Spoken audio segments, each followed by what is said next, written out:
बिस्मिल्लाहिर्रहमानिर्रहीम। अस्सलाम वालेकुम नाज़रीन, आप यूट्यूब चैनल देख रहे हैं। मैं इमरान खान हूँ। ईरान के कौमी सलामती कमेटी के सरबराह हैं इब्राहिम अजीज़ी। याद रखिएगा, कौमी सलामती कमेटी जिस भी मुल्क की होती है वो मुल्क की एक अहम तरीन बॉडी होती है। जैसा कि पाकिस्तान में जब कौमी सलामती कमेटी की मीटिंग होती है तो वज़ीर आज़म चेयर करते हैं, इसी तरह जब अमेरिका में इस किस्म की मीटिंग होती है तो उनका सदर ट्रंप जो है वो चेयर करता है। तो ईरान में इसके लिए उन्होंने एक तरीक़ाकार बनाया हुआ है और आजकल ईरान की कौमी सलामती कमेटी के सरबराह हैं इब्राहिम अजीज़ी। ये आप इन्हें देख सकते हैं। ये इब्राहिम अजीज़ी साहब जो हैं ये अब कौमी सलामती कमेटी के हेड हैं, तो बड़े अहम ओहदे पे हैं, इनकी बड़ी इंपॉर्टेंस है। उन्होंने स्टेटमेंट दिया कि इराक़ची ने जो दौरा किया है पाकिस्तान का, जोहरी मुज़ाकरात के लिए वो नहीं आए, यानी जो एटमी मामलात हैं उन पे इराक़ची के पास मैंडेट नहीं है, उस पर वो बात करने नहीं आए। और ये भी उन्होंने आगे जुमला बोला कि जोहरी मामलात ईरान की रेड लाइन, यानी इसके ऊपर ईरान फिलहाल बात नहीं करेगा, या अगर ईरान इसके ऊपर बात करेगा तो वो अपनी शराइत के ऊपर करेगा। और इस बातचीत के लिए ईरान से मजीद लोग भी हो सकता है कि पाकिस्तान आए जब भी कभी ये बातचीत हो। देखिए, मैंने आपको कल भी कहा था पिछले व्लॉग में कि असल मसला ये नहीं है कि ईरान की एटमी हथियार और कितनी देर में ये मसला, ये चल रहा है कई दहाइयों से। तो जो मसला कई दहाइयों से चल रहा है वो फौरी तौर पे तो ख़त्म नहीं हो जाएगा ना, वो टाइम लेगा। तो जो फौरी हल तलब मसला है वो आपना हुर्मुज़ का है, जिस पे अरब ममालिक भी बहुत परेशान है। अब अमेरिका हथियारों की तादाद मिकदार बढ़ा कर अपने फौजियों को या भिजवा कर अरब ममालिक को एतमाद देने की कोशिश कर रहा है, उन्हें कॉन्फिडेंस दे रहा है। लेकिन उनके लिए सीरियस इशू ये है कि जब लड़ाई हुई तो बम भी उनके मुल्कों के अंदर गिरे, जिन्हें अमेरिका नहीं रोक पाया, उनका तहफ़्फ़ुज़ नहीं हो पाया। दूसरा उनके लिए इशू ये है कि रोज़ाना की बुनियाद पे उनका अरबों डॉलर का नुकसान हो रहा है। जो तेल वो एक्सपोर्ट करते थे वो नहीं हो पा रहा, कंपनियां बंद पड़ी हुई हैं और गैस के प्लांट बंद हैं, तेल की तनसीबात जो है वो बंद है। और ईरान ने धमकी भी लगाई है कि हम इनको तबाह भी कर सकते हैं आने वाले वक्त में अगर हमारे ऊपर अटैक हुआ तो। पाकिस्तान ये कोशिश कर रहा है कि ईरान को और अमेरिका को एक मरतबा फिर एक टेबल पे एक साथ बैठा दें। देखिए, पाकिस्तान के लिए जो सबसे बड़ा एक अचीवमेंट होगी वो यही होगी ना कि हमने आप दोनों को बैठा दिया, अब आप लोगों से नहीं हो रहा तो पाकिस्तान, ये फेस सेविंग तो पाकिस्तान को मिल जाएगी। हमने कोशिश की, हमने आप दोनों को बैठाया, अब नहीं हुआ तो क्या करें।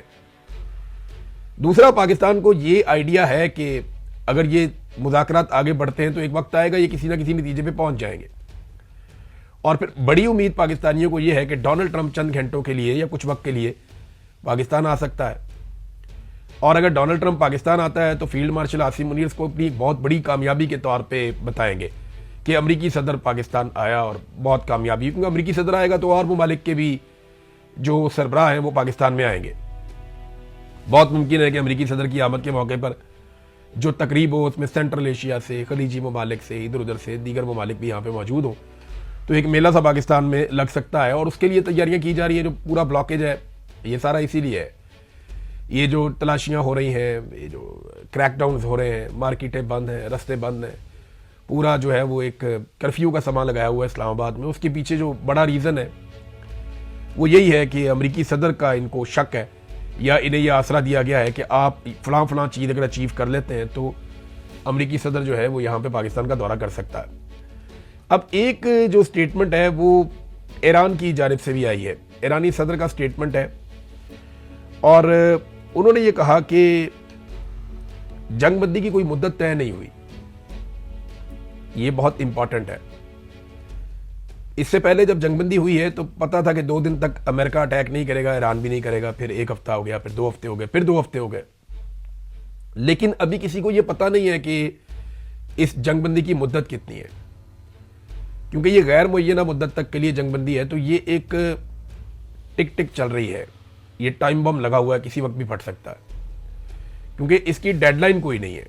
ये किसी वक्त भी एक धमाका हो और सूरत हाल कहीं से कहीं चली जाएगी। और फौजी ताकत और उसका बढ़ता हुआ असर जो रीजन में नज़र आ रहा है, जिस तरह अमेरिकन तैयारे कभी दुबई में इंस्टॉलेशंस कर रहे हैं, यानी यूएई में, कभी बहुत बड़े पैमाने पे वो सऊदी अरब में कर रहे हैं, उर्दन में कर रहे हैं, इसराइल में कर रहे हैं, कुवैत में कर रहे हैं। ये जिस अंदाज में वो अपनी फौजी एक्टिविटीज़ कर रहे हैं, जैसे समंदरों में, आसपास के पानियों में उन्होंने अपने बहरी बेड़े पहुंचाए हैं, सैकड़ों की तादाद में उनके फाइटर जेट्स यहाँ पे मौजूद हैं। इन सारी चीज़ों को आप प्लस माइनस करें तो एक छोटी सी चिंगारी आग भड़का सकती है। तो ये जंग के बादल बदस्तूर इस खित्ते के ऊपर मंडला रहे हैं, ये बात ईरानी सदर ने भी कही है, क्योंकि अभी कोई डेडलाइन है नहीं। नादरीन, अमेरिका में एक नया सर्वे सामने आया और डोनाल्ड ट्रंप के मुआखजे की आप हमायत करते हैं या नहीं करते, ये इस सर्वे के अंदर सवाल किया गया था। सर्वे का जवाब बड़ा इंटरेस्टिंग है। 55% बालिग अमरीकी शहरी वो ये समझते हैं कि डोनाल्ड ट्रंप के मुआखजे की वो हमायत करते हैं, यानी वो डोनाल्ड ट्रंप के मुआखजे के हक में है कि डोनाल्ड ट्रंप को निकाला जाए उनके दफ्तर से। 55% अमरीकी हो चुके हैं। एक और जो अलार्मिंग बात है डोनाल्ड ट्रंप के लिए वो ये है कि रिपब्लिकन के वोटर्स इसमें लगभग 20% है। वो लोग जो हमेशा रिपब्लिकन को वोट करते रहे, डोनाल्ड ट्रंप की पार्टी को, उनके भी 20% ऐसे हैं जो ये चाहते हैं कि डोनाल्ड ट्रंप का मुआखजा हो जाए। फिर 2024 में डोनाल्ड ट्रंप को वोट देने वाले नौजवानों की एक बड़ी तादाद है जो लेकर आए डोनाल्ड ट्रंप को। वो भी ये कहते हैं कि नहीं, डोनाल्ड ट्रंप का मुआवजा होना चाहिए, हमसे गलती हुई, हमने गलत आदमी को चुन लिया और डोनाल्ड ट्रंप ने वो नहीं किया जो वादे उन्होंने किए थे। वैसे इंडिया और पाकिस्तान की कम्युनिटी ने बहुत सपोर्ट किया था डोनाल्ड ट्रंप को। पाकिस्तानियों ने इसलिए किया था कि डोनाल्ड ट्रंप ने वादा किया था कि पाकिस्तान के अंदर जो जुल्म और जबर हुआ है इमरान खान के साथ, वो उस मामले पे एक पोजीशन लेंगे। उन्होंने वो पोजीशन नहीं ली तो पाकिस्तानी वोटर तो अगली दफ़ा मुश्किल है। इंडिया को जहन्नुम का गड़ा कह दिया। डोनाल्ड ट्रंप ने बड़ा सख्त रद्देअमल इंडिया में से आ रहा है, और जो मोदी के साथ डोनाल्ड ट्रंप ने कर दिए, एक एक करके जहाज़ों की तादाद बढ़ाई है, इससे नहीं लगता कि इंडियन वोटर भी आइंदा डोनाल्ड ट्रंप को वोट करेगा। तो डोनाल्ड ट्रंप ने अपने लिए जो इमिग्रेंट्स के या बाहर से आए हुए ममालिक से जो लोग हैं, ख़ासतौर पर एशियंस, उनके वोटों का तो उसने हमेशा के लिए किस्सा ही पाक कर दिया है। यानी अब चाइनीज है, इंडियन है, पाकिस्तानी है, बांग्लादेशी है, ये तो अब डोनाल्ड ट्रंप को वोट डालने वाले नहीं है। हत्ता कि जो मिडिल ईस्ट के रहने वाले लोग हैं वो भी अब मुश्किल हो जाएगा उनके लिए भी कि वो डोनाल्ड ट्रंप को वोट डालें, जिस तरह के हालात उन्होंने देख लिए हैं। ब्लूमबर्ग की एक रिपोर्ट आई है और उसमें यह बताया गया है कि अमेरिका और इसराइल ने जो हमले किए ईरान में, कितनी इमारतों को तबाह किया और किस नौइयत की इमारतों को तबाह किया। हजारों इमारतें तबाह की गई हैं ईरान में, लेकिन हैरत की बात यह है कि उनमें सिर्फ 32% ऐसी हैं जो फौज से या दिफा से मुताल्लिक हैं, और 68% ऐसी हैं जो फौज और दिफा से मुताल्लिक नहीं है, वो सिविलियन तर्ज की हैं। यानी 2/3 ऐसी इमारतें अमेरिका और इसराइल ने तबाह की ईरान के अंदर जो सिविलियन टारगेट्स थे। इनमें जो फर्दर क्लासिफिकेशन है उसमें यह है कि 25% सनती इमारतें तबाह की हैं, 21% रिहायशी, 19% तजारती और 2% दीगर अवामी शोबे से ताल्लुक़ रखने वाली इमारतें इन्होंने तबाह कर दी। अब इस तबाही के बाद अमन का नोबेल इनाम डोनाल्ड ट्रंप को कैसे मिलेगा? ये तो शहबाज शरीफ साहब ज़बरदस्ती कोई बना के कॉपी उसकी दे दें तो दे दें, वैसे मुश्किल है। ईरान में इतनी तबाही के बावजूद लोग अपनी गवर्नमेंट के साथ खड़े हैं, लोग अभी भी लड़ना चाहते हैं। 1.5 करोड़ के करीब लोगों ने वो अपनी रजिस्ट्रेशन करवा ली कि जंग का हिस्सा बनना चाहते हैं, हमें लड़वा लें आप जंग। जबकि इसराइल से जो रिपोर्ट आ रही है, ये हेरड्स जो इसराइल का अखबार है, उसने बड़ी तफसीली एक रिपोर्ट लिखी है, और ये रिपोर्ट उन्होंने ज़हनी सेहत की जो तंजीमें हैं वहाँ पे इसराइल में काम कर रही हैं उनके आदाद व शुमार पे मबनी ये रिपोर्ट है, जो उन्होंने सर्वेस किए हैं, जो उन्होंने जाकर वहाँ तजर्बात किए हैं इसराइलियों के साथ।